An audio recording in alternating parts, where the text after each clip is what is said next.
I sure hope you don't do your job like this. Wait until the very last minute and then get frantic because you haven't done your job and everyone is now mad at you.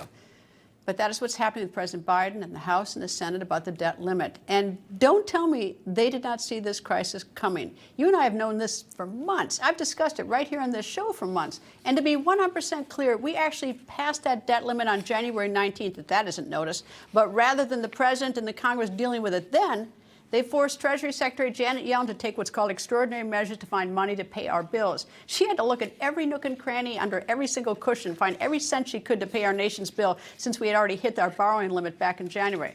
Well, now we have a very, very big problem. The Treasury Secretary has now looked at every place, cannot find any more spare change, any place to pay our bills. June 1st is a deadline when we can no longer pay our nation's bills. Oh, by the way, House Speaker Kevin McCarthy said that he tried to talk to President Biden back in February about the debt limit, but he got snubbed. In the meantime, while the President and the members of Congress point fingers at each other, the rest of us, we're doing our jobs. Can you imagine if I showed up at 6:10 p.m. to start this 6 p.m. show every night? How long before I got fired if I pulled that stunt? Yet we let our politicians do this debt ceiling drama over and over and over again. When are we going to learn? CPAC chairman and author of The Desk Creators, Defeating the Cancel Culture Mobbing, Reclaiming One Nation Under God. Matt Schlapp joins me again. Good to be with you, Greta. You showed up on time.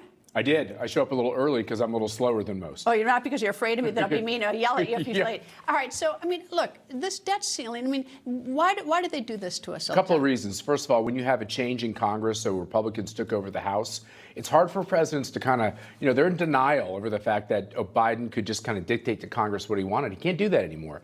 Second thing is Kevin McCarthy did something great. He decided to break the mold and say, okay, you want us to increase the debt limit? We want some concessions on spending and policy issues that we care about. Biden said back to McCarthy, no deal. Clean debt limit increase or nothing. And so what's happened over the last 24 to 36 hours, the Biden team is bowing to reality that you actually have Republicans with a majority in the House, and you got to cut a deal, and we seem to be getting to deal-making time. All right, we're deal-making time, but we don't have a deal. We do not have a deal. The president has cut his trip short to Asia. I feel so bad for him. I mean, how is he? He's actually got to do his job. Well, come on. I mean, those trips they're work. I mean, it's they like, are, I mean, he's not going to a Four Seasons at some island. But were they shocked that, as you said, we've known this deadline? I'm not giving him rope for that. But okay. All right. So let's say that there is that we get to June 1st and that we believe the Treasury Secretary can't find any money under the cushions. And they haven't then decided, who gets blamed? Well, that's the other thing. When Republicans hold the line on spending, Democrat presidents usually win in the media. It's not surprising, except for places like Newsmax. The left-wing narrative wins. So they like these showdowns with Republicans because it harkens back to what Newt Gingrich did when he was Speaker. They feel like they can blame Republicans for being radical on spending restraint. Biden needs some way to blame somebody else for what's going on in the economy because it's terrible, and that's one of the reasons why his numbers are so soft. All right, the last time we had a surplus was President Clinton. 2000. That's right. All right. So President Bush, I don't give him the credit. I give that .com billionaire kind of stuff. Whatever. That was going on come on. If you're going to blame presidents for things that happen under the watch, you got to give them credit. That's true. I agree with that. President Bush, 43, a Republican. Yes. He ran up the debt. Yep. And when the wars were very expensive. But that's another whole thing. Whether we should have been in the war in Iraq with no weapons of mass destruction. If we want to go deeper on blaming, we need another segment. Yeah, right, we need another segment. Probably need another hour. All right. Then you've got President Obama. He ran it up, and then you've got President Trump. He increased the debt. So I mean, it's not like I have Republicans come on and say how bad the Democrats are on this, but it's not like the Republicans have been so financially, fiscally responsible.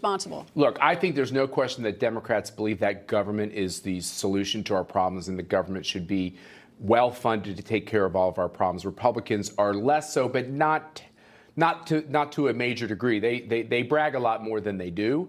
But now we're to this question about, you bring up the debt limit. The problem is our debt, our national debt, 31 trillion or whatever it is, it's so large now, Greta. Our interest payments are bigger than what we spend on national defense.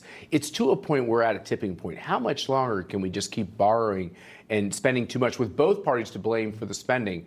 I think that's a massive concern. Pretty soon, people are not going to be investing in the dollar if there are alternatives. We're going to get downgraded by these credit rating agencies. There's a really, really wicked stuff around the corner if we don't do something about it. Now, politicians. Well, even if we do raise the debt limit, that still is around the corner as our debt gets so big. I mean, That's still, right. I mean, we can all do a dance when they reach an agreement, but that doesn't get rid of our debt. That's right. We have this. It just means we can borrow more. We got an extension on our credit cards. And there's nothing demographically in sight that's going to make this any better, right? Nothing. We have more and more people retiring. We have this big problem with people not wanting to work because they were on the dole during all the shutdowns with COVID and everything else. We have massive economic problems in our society, and no one's really doing anything about it, which is why in politics with this presidential race coming up, voices that kind of come out of places with bold new solutions, whether it's Vivek or Bobby Kennedy or these people, they're going to get a lot of attention because people aren't dumb. They realize America's got some very serious challenges.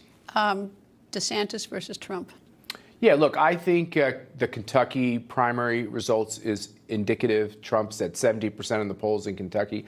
I really think Trump's going to get this nomination. I think anybody who's a fair-minded prognosticator says he's the leader and he has a great chance to get it. Not done. DeSantis could do some things to make it more difficult for Trump. He just came out today with a whole bunch of Florida state legislators that endorsed him, almost all of them, which belied the Trump who got almost all the congressional delegation to endorse him. So look, they're skirmishing with each other. But at the end of the day, it's a tough road for DeSantis. He's not in the race yet. If he loses, does he harm his future political ambitions? I think that's the calculus that people around him are going through. Matt Schlapp, always nice to see you. Thank you. Good to be with you.